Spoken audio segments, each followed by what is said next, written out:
অরাজকতা হবে না, আমার ভাইয়ের প্রাণ যাবে না। যেভাবে খুনি হাসিনার আমলে আমরা ছিলাম অনিরাপদ, আমাদের জীবন যখন চাইতো ওই ফ্যাসিস্ট খুনি হাসিনা নিয়ে নিতে পারত। আমরা ভেবেছি ছাত্র জনতার বিজয়ের পর আর কোন হত্যাকাণ্ডের শিকার আমার ভাইয়েরা হবে না, বাংলাদেশের নাগরিক হবে না। কিন্তু আমরা কি দেখতে পেলাম? প্রকাশ্যে দিন দুপুরে আমার ভাই সাইফুল ইসলাম আলিফকে কুপিয়ে হত্যা করলো ওই সন্ত্রাসী গোষ্ঠীরা, ওই ইসকনরা, ওই ভারতের মদতপুষ্ট সন্ত্রাসীরা। আমরা বলতে চাই, বাংলাদেশে পতিত স্বৈরাচার শেখ হাসিনার দোসররা এমন বাংলাদেশের জন্য কি আমাদের প্রায় 2000 ভাই বোনেরা প্রাণ দিয়েছিল, আমাদের সহযোদ্ধারা প্রাণ দিয়েছিল। আজকে আমরা দেখলাম ব্যানারে লেখা আছে ডিমান্ড জাস্টিস, ন্যায় বিচার। আমরা বলতে চাই, ন্যায় বিচার কি আমরা পেয়েছি? আমরা খুনি হাসিনার সময়ে সুদীর্ঘ 15 বছর ন্যায় বিচারের কথা বলতেই পারি নাই। আর আমরা বর্তমান সময়ে দেখছি আমরা ন্যায় বিচার পাচ্ছি না। যদি সহস্রাধিক খুনের হত্যার বিচার সঠিকভাবে করা হতো, আজও দেখি এই আওয়ামী লীগের দোসররা, পতিত হাসিনার দোসররা ঘুরে বেড়াচ্ছে, তাদেরকে গ্রেফতার করা হচ্ছে না, তাদেরকে আইনের আওতায় আনা হচ্ছে না। তাহলে কিভাবে আপনারা ন্যায় বিচার ডিমান্ড করতে পারেন?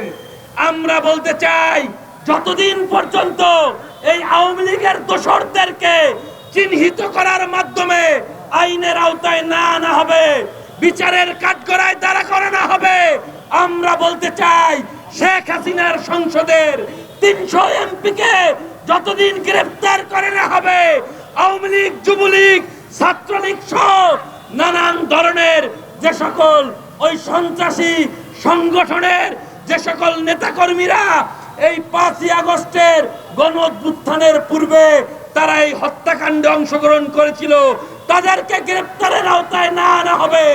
এভাবে আমাদের মরতে হবে।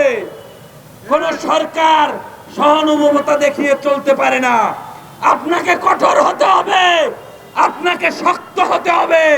আপনি এভাবে যদি আওয়ামী লীগের দোসরদেরকে ছাড় দেন, তাহলে আমরা বলতে পারি এভাবে আমাদের মরতে হবে।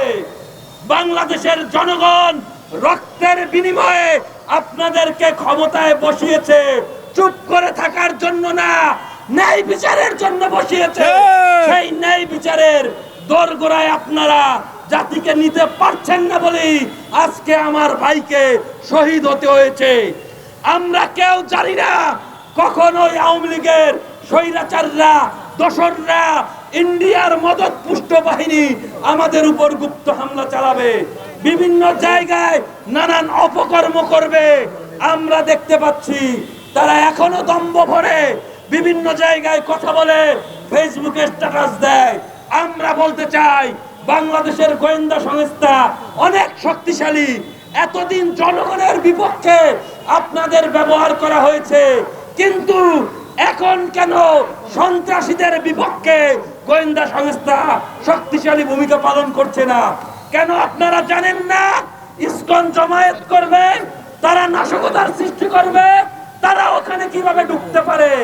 তাই আমরা বলতে চাই, এই সরকারকে আহ্বান জানাতে চাই, আপনার আরো শক্ত হতে হবে। খুনিদেরকে, অপরাধীদেরকে গ্রেফতার করতে হবে, নইলে বলে দিচ্ছি বাংলাদেশের জনগণ অনিরাপদ আছে। এই খুনিদের সাথে একসাথে থাকা যায় না। আমার ভাইয়েরা কবরে আছে, আর খুনিরা কিভাবে গ্রেফতার না হয়ে থাকে? তাই আমি বক্তব্য দীর্ঘ করব না। আমরা বলতে চাই, আমাদের শহীদের রক্তে যদি আর রঞ্জিত করতে না চাই, আমরা যদি এভাবে হামলার শিকার না হতে চাই, এই সরকার সহ বাংলাদেশের সমগ্র জনগণের অবিলম্বে দাবি, এই জুলাই আগস্ট হত্যাকাণ্ডের সাথে জড়িত সকল আওয়ামী লীগের নেতাকর্মীদেরকে এবং অপরাধীদেরকে অবিলম্বে আইনের আওতায় এনে গ্রেফতার করতে হবে।